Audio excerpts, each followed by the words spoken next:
Olá, seja bem-vindo à nossa Escola de Profeta Rema 2.0. E hoje nós estaremos estudando a respeito de Salmos de número 32.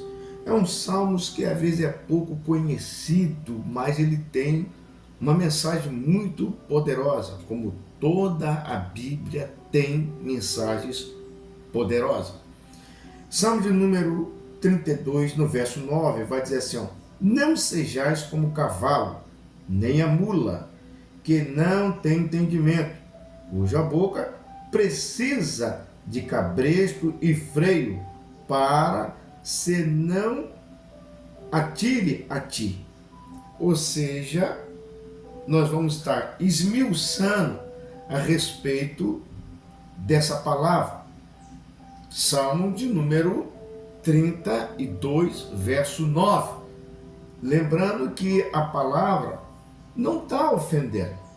Se de repente algum pregador, algum pastor falasse para você, irmão, não seja igual um cavalo, ou não seja igual a mula, a pessoa talvez iria se irritar com a situação. Mas o mais impressionante é que a própria Bíblia, ela tem esse respaldo. Ela tem essa conexão de falar não aquilo que nós queremos ouvir, mas aquilo que nós precisamos ouvir. E eu vou estar dividindo esse vídeo, ou seja, em duas etapas. Primeiro eu quero falar por que está falando sobre o cavalo, e depois eu falo sobre a mula. Lembrando que a Bíblia, ela tem os seus códigos. Muitas das vezes Deus está falando através de coisas mínimas e as pessoas não percebem. Espera que seja algo muito revelador aos olhos de todos. Mas, na verdade, ele vai falar sobre algo tão pequeno, mas com a profundidade tão grande. Quando a Bíblia vem dizer assim, não sejais como o cavalo e nem a mula. Mas primeiro vamos ficar aqui sobre a questão, por que está falando para não ser como o cavalo? Lembrando, cavalo, ele é sinônimo de soberba.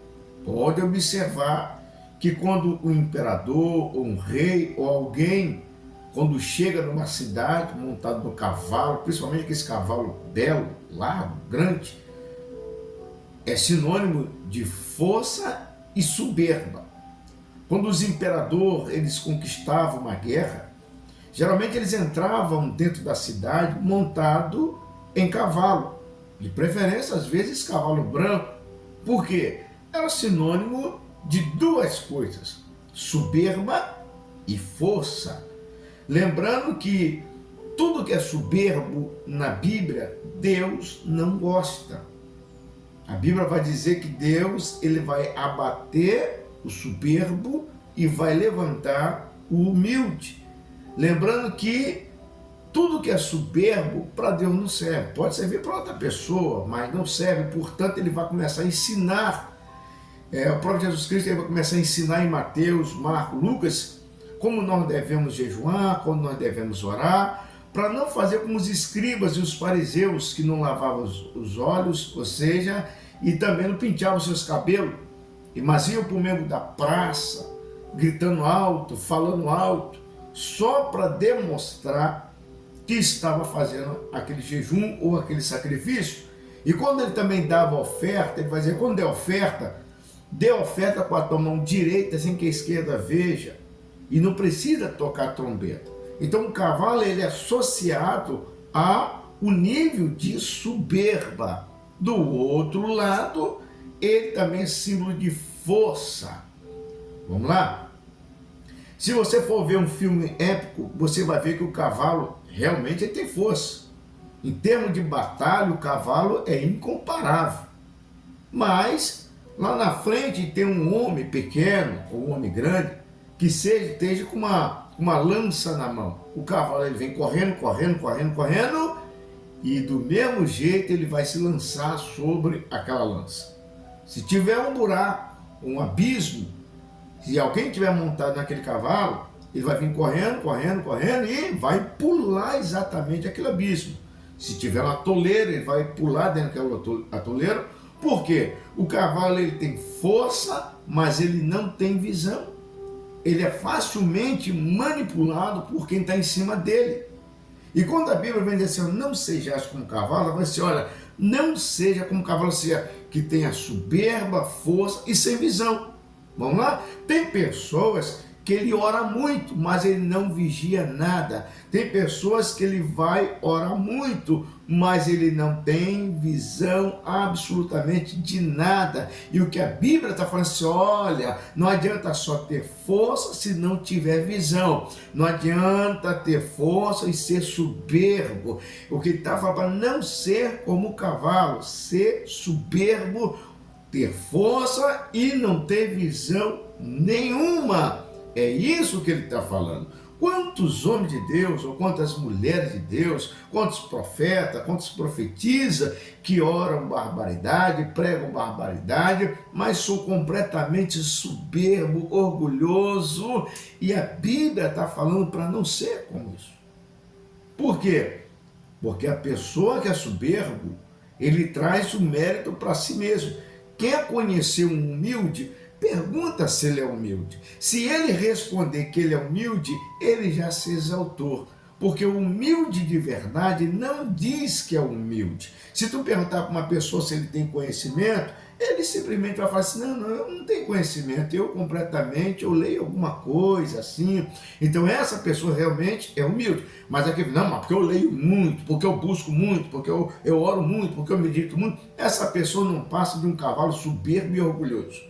E a Bíblia está falando bem claro, mas bem claro. Observe aí, Salmo de número 32, verso 9. Não sejais como o cavalo, ou seja, tenha força, mas não tem visão nenhuma, símbolo de soberba absurdamente. Davi, qual foi o maior mérito de Davi? Qual foi o maior efeito que Davi fez? Foi matar o gigante Golias? Foi se deitar com Betsaida? Não. O maior feito de Davi não foi nada disso. Foi conquistar Jerusalém. Na verdade, Jerusalém era a terra dos Jebuseus, ou cidade de Salém, como depois você vai ver em outras passagens bíblicas. E uma certa vez Deus vai falar para Davi, fala, Davi, eu vou te dar o maior mérito da tua história. Eu vou te dar o maior troféu da tua história. Eu vou te dar nas tuas mãos Jerusalém.